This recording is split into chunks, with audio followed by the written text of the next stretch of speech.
Hi and welcome. I'm so glad you found my channel. My name is Erin, and on my videos I show you how to create DIY bath and beauty products. So let's go ahead and get started with this week's video. Today I'm going to show you how you can create a DIY face toner.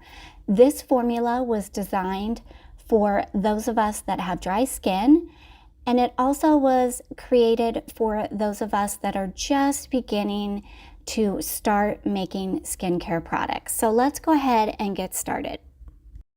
To start out with, I'll be adding some distilled water here to my beaker. Distilled water has had all the physical impurities that are suspended in the water particles removed, along with any bacteria and viruses. It also is an organic material, and in this toner, it will provide us with some needed hydration. Now that I have my distilled water in my beaker, I'm going to add my second ingredient, which is going to be rose hydrosol. Rose hydrosol will help to balance the oil production that our skin produces.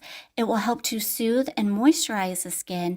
And as a bonus, it has a nice floral scent that will be perfect in this toner. Aloe vera liquid is the third ingredient that I'll be adding.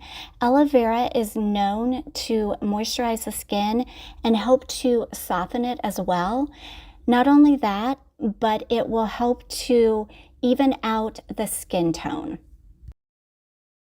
This next ingredient, glycerin, will help to hydrate and improve the texture of dry skin. Once I have added the glycerin, I'm now going to go ahead and add a preservative. The one that I'm using is Liquid Dermal Plus.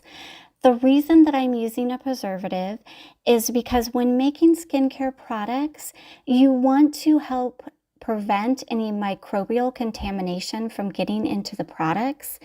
This will help to keep them safe and effective while they're being used.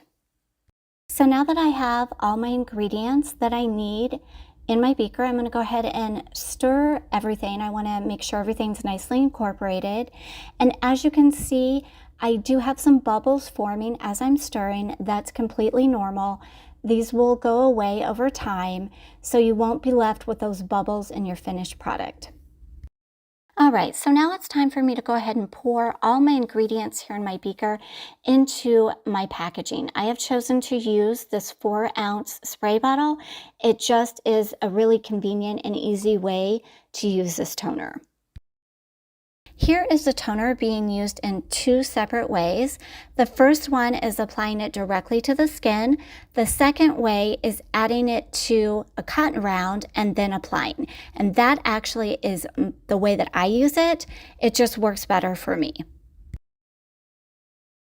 Here's the formula for this very simple and beginner-friendly toner that I created today, and you will see that there are a couple of substitutions that I would recommend.